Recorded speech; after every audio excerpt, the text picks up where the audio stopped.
Je m'appelle Marjorie Hansen et pendant 41 ans, j'ai cru avoir un bon mariage. Pas un mariage parfait. Dieu sait que personne n'en a un. Mais un bon mariage américain solide. Edward et moi nous sommes rencontrés lors d'une fête paroissiale à Wilmington, en Caroline du Nord, au printemps 1979. Il avait 32 ans, j'en avais 28, et il avait ce genre de sourire facile qui vous faisait vous sentir la femme la plus intéressante de la pièce. Nous nous sommes mariés 8 mois plus tard. Nous avons construit une maison à Beaufort. Nous avons élevé 2 enfants, notre fils Patrick et notre fille Renée. Nous sommes allés à la même église méthodiste pendant 30 ans. Nous avons partagé un lit, un compte bancaire, un nom de famille. Je repassais ses chemises. Il réparait ma voiture. C'était notre vie. Et je n'en avais pas honte. Edward travaillait dans l'immobilier commercial, l'acquisition de propriétés, les contrats de développement, les portefeuilles d'investissement. Il voyageait pour le travail. C'était simplement un fait de notre vie, aussi ordinaire que la météo. 2, parfois 3 fois par mois, il faisait sa valise, m'embrassait la joue et partait en voiture. Il appelait toujours le soir. Il rentrait toujours à la maison. Je ne me suis jamais posé de questions, car pourquoi l'aurais-je fait? Je faisais confiance à cet homme comme on fait confiance au sol sous ses pieds. Mais maintenant, assise ici et regardant en arrière, je peux voir les fissures capillaires qui ont toujours été là. Je n'ai juste pas voulu les voir. Il y avait les relevés de cartes de crédit que je n'étais pas censé ouvrir, des débits de villes qu'il n'avait jamais mentionné avoir visités. Il y avait le parfum que je ne reconnaissais pas sur son col un Thanksgiving, qu'il expliquait comme un échantillon d'hôtel. Il y avait les dimanches après-midi qu'il passait au téléphone avec un client dans le jardin, sa voix tombant presque à un murmure chaque fois que je sortais. Il y avait les fois où j'appelais son bureau et on me disait gentiment mais fermement que Monsieur Hansen n'était pas disponible. Et il y a eu cette seule fois, il y a environ 15 ans, où j'ai trouvé un reçu dans la poche de son manteau d'un restaurant dans une ville appelée Nageshead, un endroit sur les Outer Banks où, à ma connaissance, nous n'avions jamais été ensemble. Je lui en ai parlé. Vieux client, a-t-il dit, sans lever les yeux de son journal. Rien d'intéressant à raconter. J'ai laissé tomber. J'avais 55 ans. Nos enfants étaient grands. Notre hypothèque était payée. J'ai laissé tomber parce que parfois, un mariage est aussi un choix que l'on renouvelle chaque matin. Et j'avais fait ce choix tant de fois que le remettre en question semblait démanteler quelque chose que j'avais passé toute ma vie à construire. Edward est mort un mardi d'octobre, il y a 2 ans. Une crise cardiaque, subite et totale, dans son bureau à 10 heures du matin. Il avait 74 ans. Sa secrétaire l'a trouvé affalé sur son bureau. Au moment où l'ambulance est arrivée, il n'y avait plus rien à faire. Je l'ai pleuré. Sincèrement, complètement pleuré. Quoi que vous puissiez penser après avoir entendu tout ce qui suit, je veux que vous compreniez cela d'abord. Il a été mon mari pendant 41 ans, et je l'ai pleuré comme on pleure une partie de soi-même. Les semaines qui ont suivi son décès ont été un brouillard de gratin, de cartes de condoléances et de paperasse juridique. Son avocat, un homme aux cheveux argentés et méticuleux, nommé Gerald Whitmore, s'est occupé de la succession. J'avais rencontré Gerald à quelques reprises au fil des ans. Edward traitait toujours leurs affaires en privé, ce que j'acceptais comme une courtoisie professionnelle. Après la mort d'Edward, Gerald est devenu mon principal interlocuteur, et il était minutieux, gentil et ne me posait aucune question inhabituelle. C'est pourquoi, lorsqu'il m'a appelé 6 semaines après les funérailles, j'ai immédiatement perçu quelque chose de différent dans sa voix. Marjorie, a-t-il dit ou il m'appelait toujours Madame Hansen. Marjorie, j'ai trouvé quelque chose dans les documents de succession d'Edward que je pense que vous devez voir en personne. Il y a une propriété qui n'a pas été déclarée dans la succession conjointe. Une propriété résidentielle. Je me souviens m'être assise très lentement à ma table de cuisine. Quel genre de propriété, Gerald? Il y eut un silence qui dura juste un battement de trop. Une maison de plage, a-t-il dit. Sur les Outer Banks, près de Nageshead. Nageshead. Le mot atterrit dans ma poitrine comme une pierre tombant dans l'eau calme. Le trajet jusqu'aux Outer Banks a duré 2 heures et demie. Gerald m'avait proposé de m'accompagner, et je lui avais dit non. C'était quelque chose que je devais faire seul. J'ai pris la route 64 et j'ai regardé le paysage plat de la Caroline céder la place à des marais, puis au long pont argenté au-dessus du détroit. Et je me suis souvenu de ma pensée, 25 ans. Pendant 25 ans, il m'a caché cela. Mais caché quoi exactement? C'était la question qui tournait dans mon esprit pendant tout le trajet. Une propriété d'investissement, un abri fiscal, un hobby secret. L'adresse que Gérald m'avait donnée m'a conduite sur une route étroite bordée de roseaux et de cèdres patinés jusqu'à une maison en planches de couleur bleu pâle, à 50 mètres de l'eau. Elle était bien entretenue. La peinture était fraîche. Il y avait des jardinières sous les fenêtres. Quelqu'un y avait planté des pétunias. Je suis resté dans ma voiture un long moment à regarder ces pétunias. Puis je suis sorti, j'ai monté les marches du porche et j'ai ouvert la porte. Et c'est là que ma vie, celle que je croyais avoir vécue, s'est complètement ouverte. La première chose que j'ai remarquée, c'est qu'elle sentait la maison. Pas ma maison. Une autre maison. Une maison qui avait été habitée et aimée, avec ce parfum particulier, stratifié, de cuisine, d'assouplissant et d'années de vie ordinaire. Le hall d'entrée avait un porte-manteau avec des vestes encore accrochées. Il y avait des chaussures près de la porte, des chaussures de femme, plusieurs paires, et une paire de mocassins pour homme que j'ai reconnu. J'avais acheté ces mocassins à Edouard pour son anniversaire, il y a 7 ans. Je me suis souvenu les avoir emballés. Je suis resté dans ce couloir pendant ce qui a pu être 2 minutes complètes avant de pouvoir me forcer à bouger. Le salon était rempli de photographies. C'est ce qui m'a anéanti. Pas les meubles, pas la taille de l'endroit, pas les preuves d'argent dépensé. Les photographies sur chaque surface, sur chaque mur. Edouard, plus jeune et plus âgé, à une table sur une plage, tenant un verre à ce qui ressemblait à une fête d'anniversaire. Et à côté de lui, toujours une femme que je n'avais jamais vue. Aux cheveux foncés, peut-être 15 ans plus jeune que moi, avec des pommettes saillantes et ce genre de sourire qui c'est quelque chose que vous ignorez. Et des enfants. Une fille qui grandissait d'un tout petit à une adolescente sur une douzaine de clichés. Des photographies plus tardives la montraient comme une jeune femme, au début de la vingtaine, peut-être. Il y avait des arbres de Noël et des tables de Thanksgiving et des soirées du 4 juillet sur le même porche que je venais de traverser. 25 ans. L'avocat avait dit que les registres de propriété remontaient à 25 ans. Ma fille Renée avait 26 ans quand Edouard a acheté cette maison. Patrick en avait 29. Nos enfants étaient des adultes. Nos petits-enfants étaient en train de naître. Et pendant tout ce temps, tout ce deuxième chapitre de ce que je croyais être ma vie, Edouard était aussi ici. Également là, également ailleurs complètement. Je n'ai pas pleuré. Je veux vous dire que j'ai pleuré parce que cela semble être la chose juste à faire à ce moment-là, mais je ne l'ai pas fait. Ce que j'ai ressenti était plus froid que le chagrin et plus lourd que la colère. C'était la sensation d'une fondation qui se déplace, ne s'effondrant pas d'un coup, mais bougeant lentement avec une inévitabilité grinçante qui vous disait que la structure au-dessus ne pourrait pas tenir beaucoup plus longtemps. J'ai traversé chaque pièce. La chambre principale avait une commode avec une boîte à bijoux de femme dessus. La deuxième chambre avait été une chambre d'adolescente. Il y avait encore des affiches de groupes fanés sur le mur et une étagère de romans pour jeunes adultes. La cuisine était entièrement équipée. Le réfrigérateur contenait de la nourriture. Quelqu'un était venu récemment. Et sur le comptoir de la cuisine, j'ai trouvé ce qui a transformé tout ce que je ressentais en quelque chose de dur et de déterminé. C'était une lettre manuscrite de la main d'Edouard. Je l'aurais reconnue n'importe où après 41 ans. Elle était adressée à Diane et Cristal et datée de 8 mois avant son décès. Elle faisait 2 pages. Je ne la répéterai pas entièrement ici, mais la partie pertinente disait ceci: j'ai tout arrangé pour que vous soyez pris en charge. La maison est à vous de toutes les manières importantes. Le moment venu, je veux que Cristal l'ait officiellement. Gérald sait quoi faire. Gérald sait quoi faire. J'ai remis la lettre sur le comptoir très soigneusement, comme on manipule quelque chose qui pourrait exploser.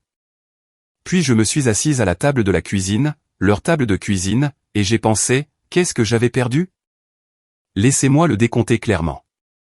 41 ans de ce que je croyais être un mariage fidèle, l'identité d'une femme dont le mari l'a choisi, un passé qui était maintenant rétroactivement altéré d'une manière que je ne pouvais pas entièrement calculer. La confiance en ma propre perception est potentiellement une portion très significative de ce que j'avais supposé être notre patrimoine commun. Cette dernière pensée fut celle qui aiguisa tout. Édouard avait été un homme de l'immobilier. Il comprenait les actifs immobiliers et comment les organiser. Si cette maison existait en dehors de notre patrimoine commun, quoi d'autre pourrait exister? Combien de clients et de voyages d'affaires avaient servi de couverture à une vie financière distincte? Et cette femme Diane et sa fille Cristal, étaient-elles déjà en contact avec Gérald? Gérald sait quoi faire, était-il un ensemble d'instructions qui avaient déjà été exécutées pendant que j'étais assise à la maison à recevoir des gratins? Je suis une femme de 70 ans et les gens confondent parfois cela avec l'impuissance. Cela a toujours été leur erreur, pas la mienne. Je suis rentré chez moi en voiture. Je ne me suis pas arrêté. Je n'ai appelé personne. J'avais besoin de penser dans le silence de ma propre voiture. Et au moment où j'ai traversé le détroit, avec la lumière de fin d'après-midi dorant l'eau, j'avais l'ébauche d'un plan. Première étape, j'avais besoin de mon propre avocat, pas de Gérald. Gérald était l'avocat d'Édouard, et cette lettre rendait ses loyautés dangereusement floues. J'avais besoin de quelqu'un qui ne me représente que moi. Deuxième étape, j'avais besoin d'un compte rendu complet de la succession d'Édouard, chaque propriété, chaque compte, chaque actif avant que quoi que ce soit d'autre ne puisse être déplacé, transféré ou disparaître.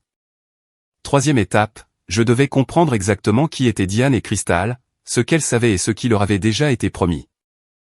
J'avais été une bonne épouse pendant 41 ans. J'avais été patiente, fidèle et sans question. J'avais laissé passer des choses quand j'aurais dû regarder de plus près. J'avais fini de laisser passer des choses. Le premier appel que j'ai passé le lendemain matin a été à une femme nommée Patricia Hawkes. Je connaissais Patricia depuis des années, pas exactement comme une amie, mais comme membre de ma chorale d'église, et, plus pertinent, comme l'une des avocates les plus perspicaces en droit des successions et de la famille du comté de Carteret. Elle avait 63 ans, petite et précise, avec des lunettes de lecture qu'elle portait autour du cou et une manière qui laissait entendre qu'elle avait tout entendu et que rien ne la surprenait. J'avais toujours aimé cela chez elle. Je l'ai appelée à 8 heures du matin et je lui ai dit que j'avais besoin d'un rendez-vous le plus tôt possible. Quelque chose dans ma voix a dû communiquer la gravité de la situation car elle a dit « Venez cet après-midi, Marjorie, à 14 heures. » Je lui ai tout raconté. J'ai apporté l'adresse de la maison de plage, le nom de Gérald Whitmore et la date du décès d'Édouard. Je n'avais pas encore de copie de la lettre. J'avais pris soin de ne pas la prendre, ne voulant rien perturber avant de comprendre à quoi j'avais affaire, mais j'en ai décrit le contenu précisément de mémoire. Patricia a écouté sans m'interrompre. Quand j'ai eu fini, elle a posé son stylo et m'a regardé par-dessus ses lunettes. « Que savez-vous des comptes professionnels d'Édouard » a-t-elle demandé. « Je sais ce qu'il m'a dit » ai-je répondu. Ce qui, il s'avère, n'est peut-être pas grand-chose. Elle a hoché la tête lentement. La première chose dont nous avons besoin est un inventaire complet de la succession. Je vais en déposer une demande immédiatement et je vais envoyer à Gérald Whitmore une notification formelle que vous avez retenu un conseiller indépendant et qu'aucun transfert d'actifs ne doit avoir lieu avant. Que cet inventaire ne soit complet et vérifié. Elle a fait une pause. Marjorie, je veux vous poser une question directe. Avez-vous des raisons de croire que Gérald participait activement à la dissimulation d'actifs à votre égard pendant la vie d'Édouard? J'ai pensé à la lettre. Gérald sait quoi faire. Oui, ai-je dit. Je pense que oui. La machinerie juridique, une fois lancée, se meut avec une sorte de gravité lente et imparable. Patricia a déposé la requête d'inventaire de succession dans les 48 heures.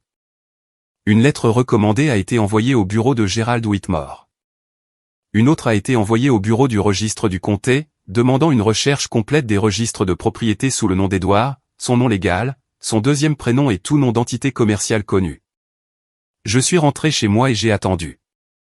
Attendre est plus difficile qu'agir, mais c'est parfois la chose la plus puissante que l'on puisse faire. J'ai découvert plus tard, bien plus tard, lorsque le tableau complet s'est assemblé, que c'était la lettre recommandée au bureau de Gérald qui avait tout mis en branle de l'autre côté. Le nom complet de Diane était Diane Pruitt. Elle avait 61 ans, était une ancienne employée de banque de Mantéo, et était impliquée avec Édouard depuis l'année de naissance de notre plus jeune petit enfant. Sa fille Cristal Pruitt, 24 ans, avait grandi en croyant qu'Édouard Hansen était, dans tous les sens pratiques, sa figure paternelle et son pourvoyeur, et que la maison de plage était son héritage. Elles attendaient cet héritage. Quand Gérald a appelé Diane pour lui dire que l'épouse légale d'Édouard avait retenu les services d'un avocat et demandé un inventaire complet de la succession, Crystal s'est rendue en personne au bureau de Gérald. Je le sais parce que Gérald, à son honneur, et peut-être par un sens tardif de l'éthique professionnelle, a documenté la visite et l'a finalement divulguée à Patricia. Crystal avait été, selon les notes de Gérald, agitée et exigeante, insistant sur le fait qu'Édouard leur avait promis la maison et qu'une assurance verbale d'un homme mort devait avoir une valeur légale. Ce n'était pas le cas, et Crystal n'a apparemment pas bien pris cette information. Pendant ce temps, la recherche des registres de propriété est revenue. Patricia m'a appelé un jeudi soir, et je pouvais dire à la calme régularité de sa voix que ce qu'elle allait me dire était important. La maison de plage est l'élément le plus visible, a-t-elle dit. Mais ce n'est pas le seul. Il y a aussi un appartement en copropriété à Morehead City détenu par une SARL appelée Coastal Pine Property. Édouard était le seul agent enregistré de cette SARL. L'appartement a généré des revenus locatifs pendant environ 11 ans, et ces revenus ont été déposés sur un compte dont vous n'avez aucune trace. Je me suis assise. Combien, ai-je demandé. Elle m'a donné le chiffre. Ce n'était pas un petit nombre. Il pourrait y en avoir plus, a dit Patricia. Nous n'avons fait que commencer. Mais Marjorie, ce que nous avons actuellement est déjà suffisant pour établir un schéma de dissimulation financière délibéré pendant votre mariage. C'est juridiquement significatif. Cela change considérablement le calcul de la succession. J'ai pensé au sourire facile d'Édouard. J'ai pensé à 41 ans de chemise repassée et de confiance. Patricia, ai-je dit, je veux que chacun de ces comptes soit retrouvé. C'est exactement ce que nous allons faire, a-t-elle répondu. Cette nuit-là, je me suis assise sur mon porche à Beaufort et j'ai regardé l'eau sombre, et j'ai ressenti quelque chose que je ne m'attendais pas à ressentir. Pas seulement de la colère, pas seulement du chagrin, mais une certitude froide et clarifiante. J'avais passé toute ma vie à être la femme qui laissait les choses passer. J'allais devenir quelqu'un de différent. Et quelque part sur les Outer Banks, dans une maison bleu pâle avec des pétunias aux fenêtres, Diane Pruitt et sa fille Crystal commençaient à comprendre que la veuve tranquille de Beaufort n'allait pas disparaître. Les revendications formelles ont été déposées un lundi. Patricia avait préparé 3 dépôts distincts, une requête pour inclure la maison de plage dans le patrimoine matrimonial, une motion pour percer la SARL Coastal Pine Property pour cause de dissimulation frauduleuse. Et une plainte formelle auprès du barreau de l'État concernant la potentielle violation du devoir fiduciaire de Gerald Whitmore. La dernière, a expliqué Patricia, n'était pas nécessairement destinée à détruire la carrière de Gerald.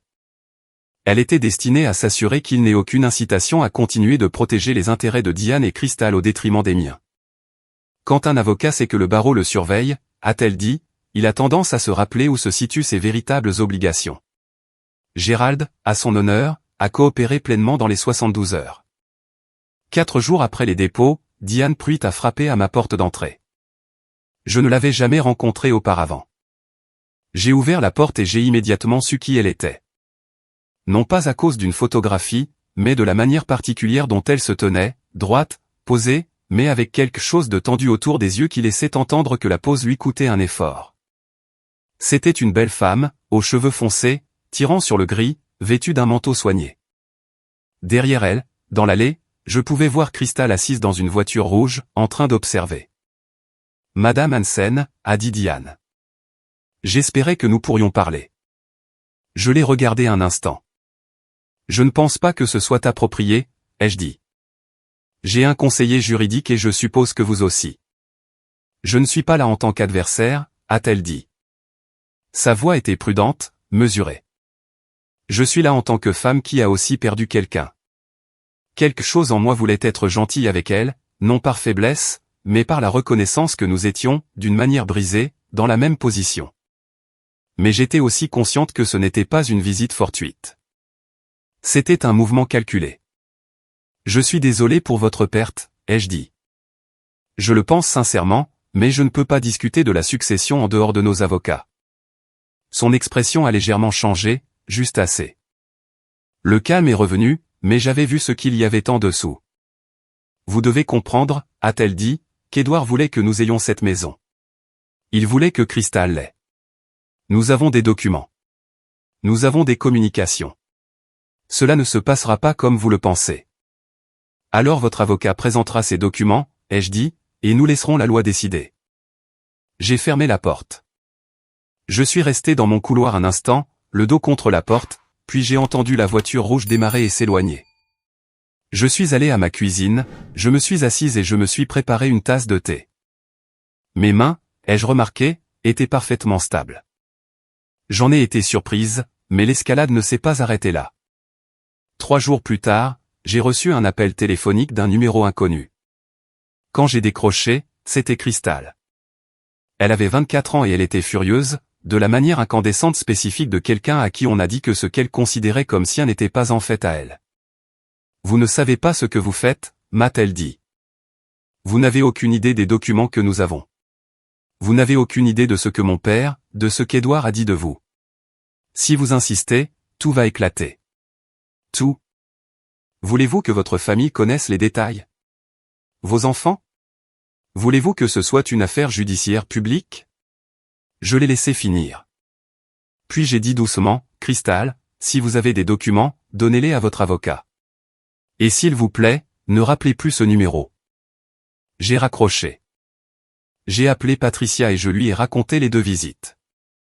Elle a déposé une notification formelle au conseil des parties adverses indiquant que tout nouveau contact direct avec moi serait traité comme du harcèlement. Les appels et les visites ont cessé, mais je mentirais si je disais que rien de tout cela ne m'avait touché. Cela m'a touché. Cette nuit-là, je suis resté allongé dans mon lit à regarder le plafond et j'ai ressenti tout le poids de ce dans quoi je m'étais engagé. Pas seulement la bataille juridique, mais la bataille humaine. La question de ce que mes enfants penseraient. La question de savoir si me battre pour cela me coûterait plus que ce que cela me rapporterait. La question de savoir si, à 70 ans, j'avais l'endurance pour tout cela. J'ai décidé de me donner 3 jours. Non pas pour arrêter. Je n'allais pas arrêter, mais pour me reposer. J'ai conduit jusqu'à la maison de ma sœur Ruth à New Bern. Je n'ai pas parlé de l'affaire. Nous avons cuisiné ensemble, joué aux cartes et regardé de vieux films.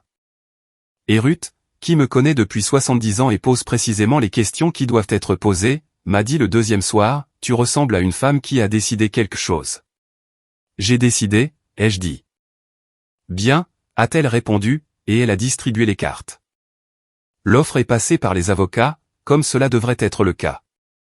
Diane et Cristal avaient retenu les services de leur propre avocat, un homme nommé Brent Holloway, d'un cabinet de Kill Devil Hills spécialisé, entre autres, dans les litiges successoraux. Un mercredi matin, 12 jours après mon retour de chez Ruth, Patricia m'a appelé avec les détails. Holloway proposait un règlement. Diane et Cristal renonceraient à leurs droits sur la maison de plage en échange d'un paiement forfaitaire de la succession, un montant que Patricia a décrit comme substantiel mais ne reflétant pas la valeur réelle de la propriété. Et un accord mutuel selon lequel aucune des parties ne poursuivrait d'autres actions en justice ou ne ferait de déclaration publique sur les circonstances de la double vie d'Édouard. En d'autres termes, les payer, se taire et laisser chacun rentrer chez soi. J'ai écouté Patricia expliquer les termes, et quand elle a eu fini, j'ai posé une seule question.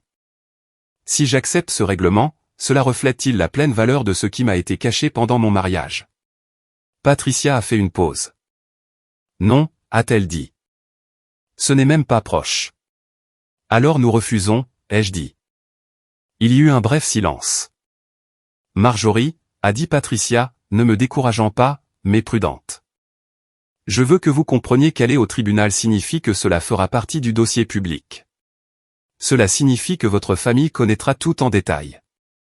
Ma famille, ai-je dit, c'est déjà. C'est l'autre chose qui s'était passée pendant ces 3 jours chez Ruth et la semaine qui a suivi. J'avais parlé à mes enfants. J'étais allé en voiture chez Patrick d'abord. Il vivait à 40 minutes de la Havelock avec sa femme et ses 2 enfants. Je me suis assise à sa table de cuisine et je lui ai raconté toute l'histoire, de l'appel téléphonique de l'avocat à la maison de plage, aux lettres, à la SARL et à la confrontation à ma porte.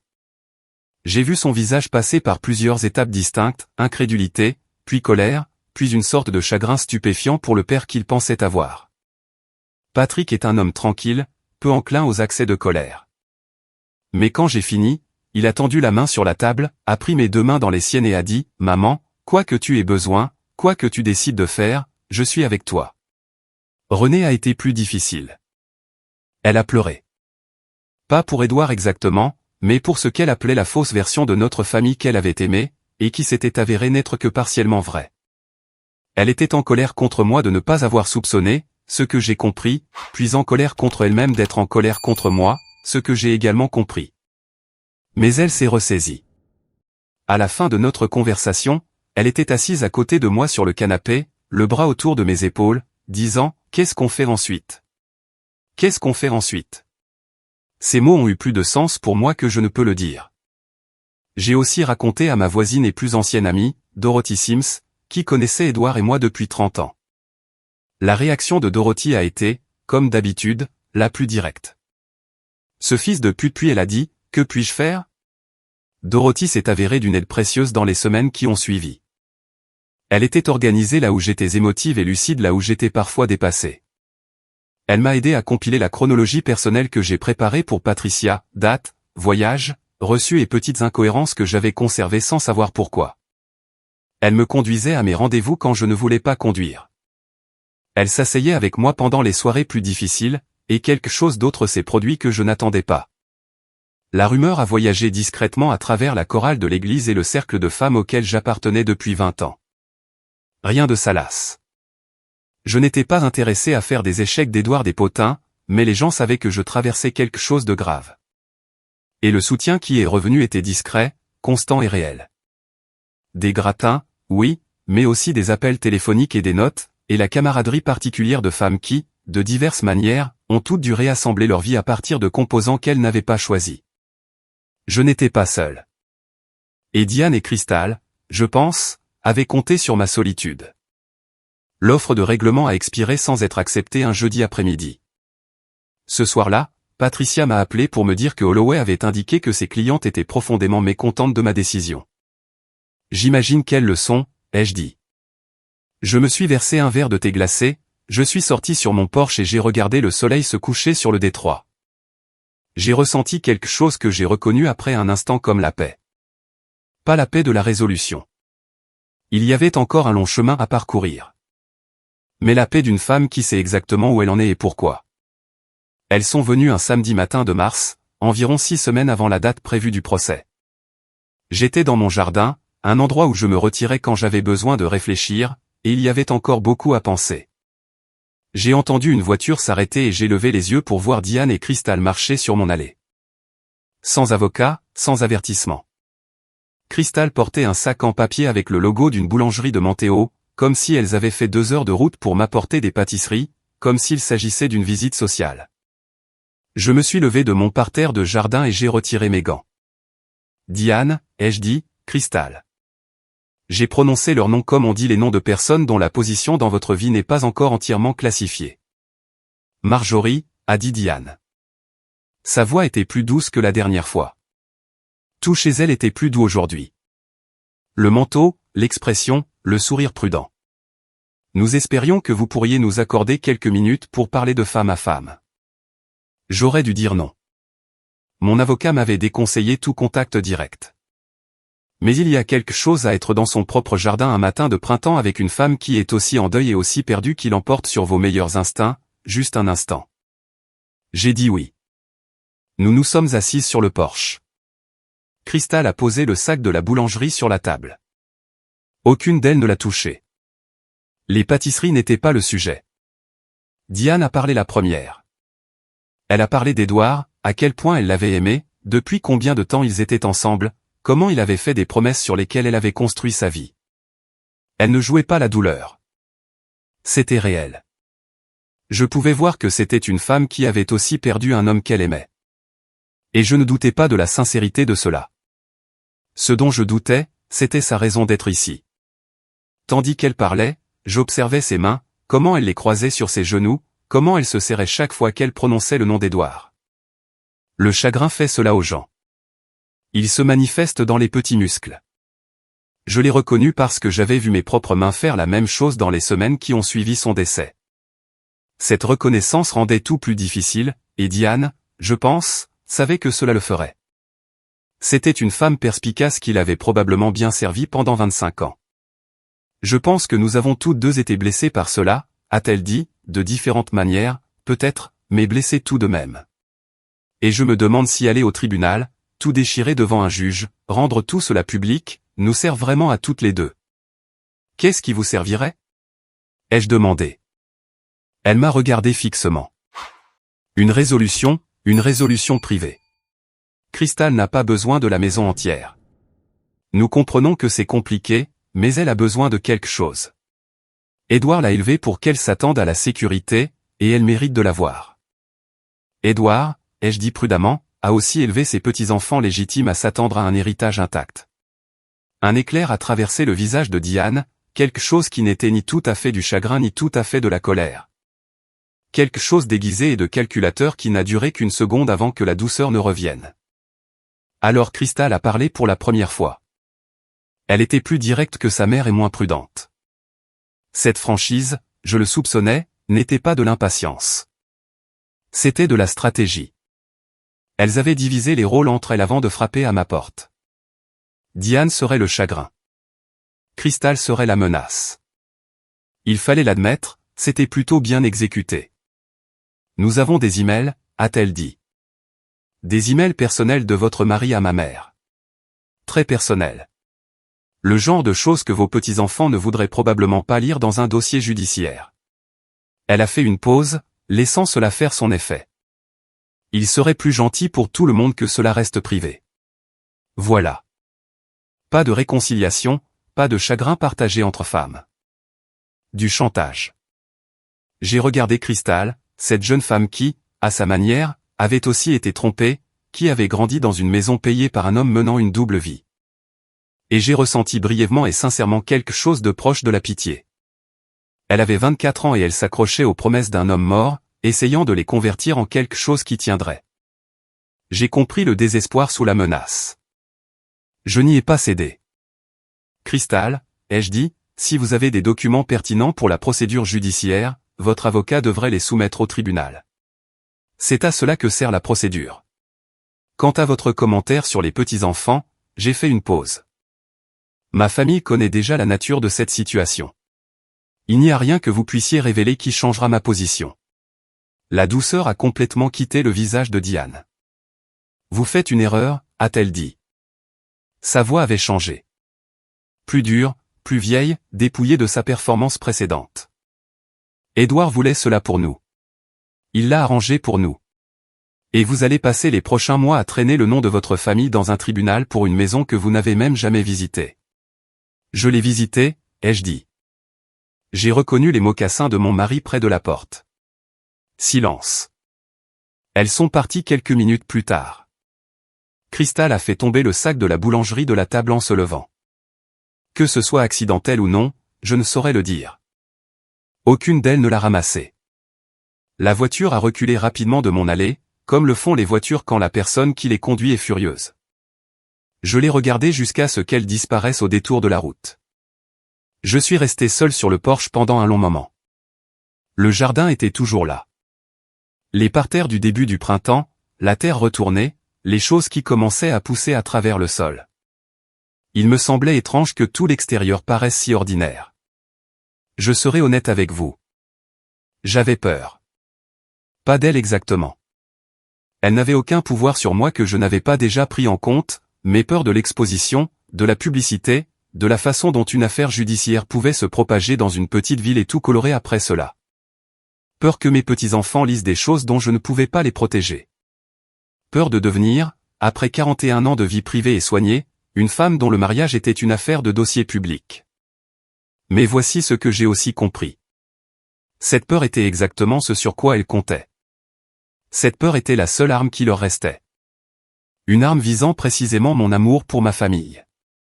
La chose la plus vulnérable chez moi. La chose que je ferais presque n'importe quoi pour protéger. Elles l'avaient identifié correctement. Elles avaient simplement mal calculé ce que, presque, signifiait, et une arme que l'on peut voir est une arme déjà à moitié vaincue.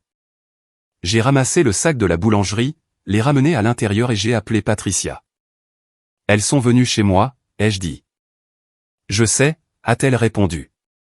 Mon téléphone n'a pas arrêté de sonner ce matin. Nous sommes prêtes, Marjorie. Bien, ai-je pensé. Moi aussi. L'audience a été fixée au 2e mardi d'avril au tribunal du comté de Carteret à Beaufort. ma ville, mon tribunal, un bâtiment devant lequel j'étais passé des centaines de fois sans jamais imaginer que j'y entrerais pour récupérer ce qui m'appartenait. Patricia avait passé 3 semaines à se préparer. Les preuves que nous avions rassemblées étaient à ce moment-là substantielles, les registres de propriété montrant la maison de plage et le condo de Morehead City. Tous deux acquis pendant notre mariage, les documents de la SARL Coastal Piney Property montrant Edward comme seul agent enregistré, 11 ans de registre de revenus locatifs déposés sur un compte qui n'avait jamais figuré dans aucune divulgation financière conjointe. La lettre d'Edward à Diane et Crystal, qui avait été photographiée lors d'une inspection formelle de la maison de plage et versée au dossier, et la déclaration sous serment de Gerald Whitmore, donnée après le dépôt de la plainte auprès du barreau, confirmant qu'il avait reçu l'instruction d'Edward de faciliter le transfert de la propriété de Nag en dehors du patrimoine matrimonial après son décès. Ce dernier point était le plus important. Gerald savait. Pendant des années, Gerald savait, et il s'était assis en face de moi à la réception des funérailles d'Edward, avait accepté mes remerciements pour ses services à notre famille, et n'avait rien dit.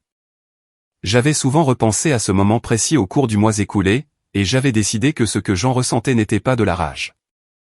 La rage passe, mais une révision sobre et permanente de la confiance qu'une personne mérite, simplement parce qu'elle a été présente dans votre vie pendant longtemps. Patrick s'est assis derrière moi dans la galerie. René avait voulu venir. Je lui avais demandé de rester à la maison avec les petits-enfants, non pas parce que je doutais d'elle, mais parce que je voulais qu'au moins une partie de ma famille soit protégée des débats si je pouvais y parvenir. Dorothy s'est assise à côté de Patrick. Je ne les ai pas regardés pendant l'audience, mais je savais qu'ils étaient là, et cette connaissance était apaisante d'une manière inattendue. J'avais mal dormi la nuit précédente. Pas exactement par peur, plutôt par l'agitation spécifique d'une personne qui avance vers quelque chose depuis longtemps et est enfin à portée de main. Je m'étais fait une tasse de thé à 4 heures du matin, je m'étais assise à ma table de cuisine et j'avais réfléchi à ce que je voulais de cette journée. Pas exactement la victoire. C'est un mot trop simple. Ce que je voulais, c'est que le dossier soit exact. Je voulais la vérité de mon mariage. Tout cela, la vraie version, pas la version qu'Edward avait créée pour moi, pour qu'elle existe quelque part en noir et blanc, attestée, certifiée et permanente. Diane et Crystal sont entrés avec Holloway, leur avocat. Diane était vêtue avec soin, sobrement, et elle ne m'a pas regardé. Crystal m'a regardé une fois, un regard que j'ai reconnu comme destiné à intimider, puis à détourner les yeux. La juge était une femme nommée l'honorable Sandra Fields, 60 ans, avec la manière particulière de quelqu'un qui a assisté à un très grand nombre de litiges successoraux familiaux et a très peu de patience pour la comédie. Holloway a commencé pour leur partie avec ce qu'il avait, les promesses verbales d'Edward, une poignée de messages textes entre Edward et Diane exprimant affection et intention. Et un argument selon lequel la maison de plage avait été effectivement la résidence principale de Diane pendant plus de 2 décennies et représentait donc quelque chose comme un arrangement domestique de droit coutumier selon certains cadres interprétatifs. La juge Fields lui a demandé avec une neutralité prudente d'expliquer comment une promesse verbale et un cadre de droit coutumier s'appliquaient à une propriété détenue au nom d'un homme légalement marié avec une épouse vivante. Holloway a expliqué longuement. C'était un avocat compétent et il travaillait avec ce qu'il avait, mais ce qu'il avait était mince. Les messages textes et les promesses verbales ne constituent pas un titre de propriété. L'affection, aussi sincère soit-elle, ne l'emporte pas sur la structure légale d'un mariage. Il le savait en entrant, je le soupçonnais. Mais Crystal et Diane avaient voulu se battre, et le travail d'un avocat est de mener le combat que ses clients choisissent. La juge Fields a écouté, puis s'est tournée vers Patricia. Patricia a été précise, méthodique et dévastatrice. Elle a passé en revue chaque document.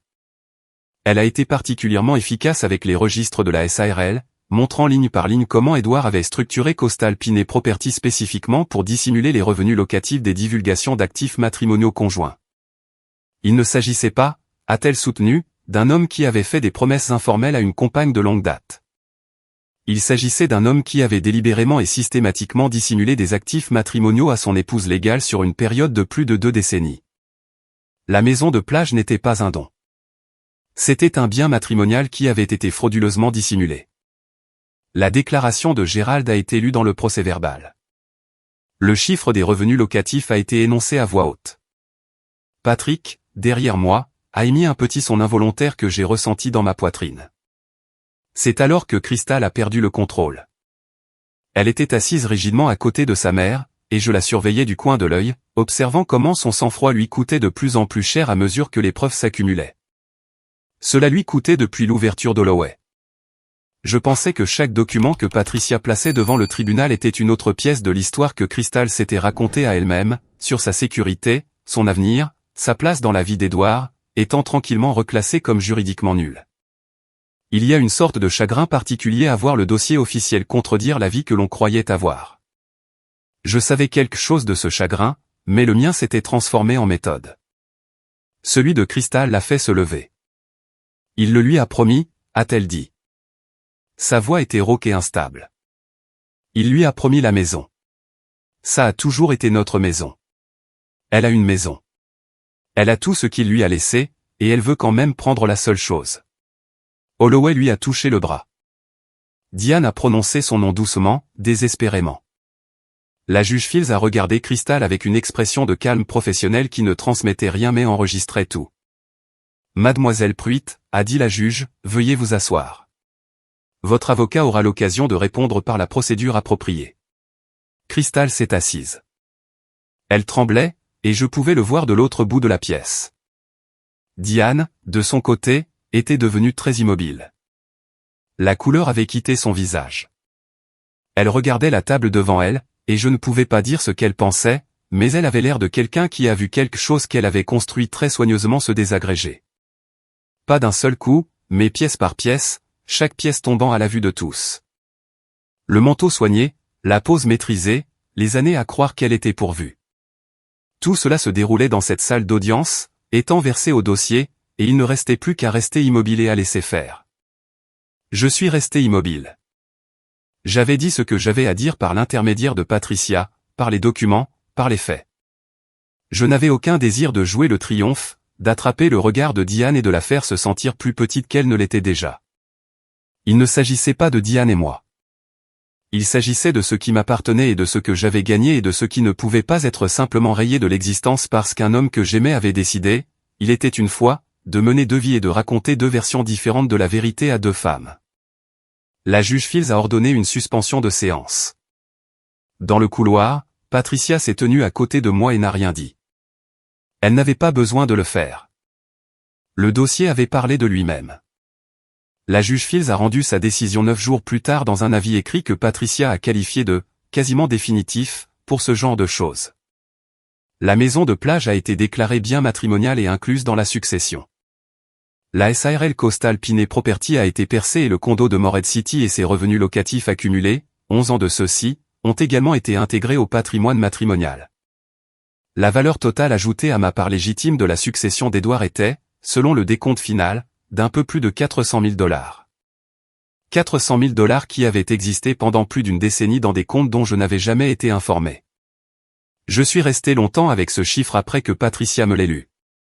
Pas avec avidité, je tiens à être clair là-dessus, mais avec le sentiment particulier de vide qu'apporte la compréhension de ce qui avait été possible depuis le début, de ce qui avait été là depuis le début, et à quel point cela m'avait été complètement caché. Edward n'avait pas été un mauvais pourvoyeur.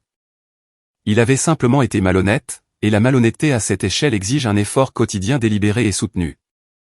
Il avait travaillé plus dur pour se cacher de moi que la plupart des hommes ne travaillent à quoi que ce soit. Sur la question des revendications de Diane et Crystal, la juge Fields a été sans équivoque. Les promesses verbales et les ententes informelles, a-t-elle écrit, ne créent pas de titre légal sur un bien immobilier, en particulier lorsque la partie prometteuse est légalement mariée et que le bien en question a été acquis en utilisant des revenus générés pendant le mariage. La succession ne devait rien à Diane et Crystal Pruitt. Holloway a déposé un avis d'intention de faire appel dans la semaine. Patricia a examiné ses motifs et m'a dit calmement que l'appel était peu susceptible de réussir. Ce fut le cas. 4 mois plus tard, la cour d'appel a confirmé la décision de la juge Fields dans son intégralité. L'avis d'appel a été la dernière action en justice que Diane et Crystal ont intentée. Je m'attendais à ressentir quelque chose d'immense lorsque la décision d'appel serait rendue. Un soulagement, une justification ou la libération de quelque chose qui avait été retenu trop longtemps. Ce que j'ai réellement ressenti était plus silencieux que cela, une sorte d'apaisement, comme le son d'une maison la nuit lorsque toutes les personnes qui s'y trouvent se sont enfin endormies. Gerald Whitmore n'a pas eu autant de chance avec sa propre procédure. La plainte auprès du barreau, qui avait été mise de côté pendant l'affaire civile en attendant le résultat, a été rouverte le mois suivant. Gérald avait fourni sa coopération, ce que le barreau a considéré comme un facteur atténuant, mais la conclusion était qu'il avait participé à une planification successorale qui désavantageait activement une épouse légale au profit d'une tierce partie. Un conflit d'intérêts clair qu'il n'avait pas divulgué ou refusé. Il a été suspendu de la pratique pendant 18 mois et tenu de suivre un cours d'éthique avant sa réintégration. Il n'a pas contesté la décision. J'ai appris plus tard par Patricia que Gérald m'avait écrit une lettre d'excuse. Patricia m'a demandé si je voulais la recevoir. J'y ai réfléchi sincèrement, si la lire m'apporterait quelque chose dont j'avais besoin, ou si elle rouvrirait simplement une pièce que j'avais décidé de garder fermée. Je lui ai dit non, pas par colère. Par reconnaissance que certaines excuses servent davantage la personne qui les offre que la personne qui les reçoit, et je n'avais aucun intérêt à rendre à Gérald Whitmore cette faveur particulière. J'ai vendu la maison de plage. Je veux être honnête sur les raisons.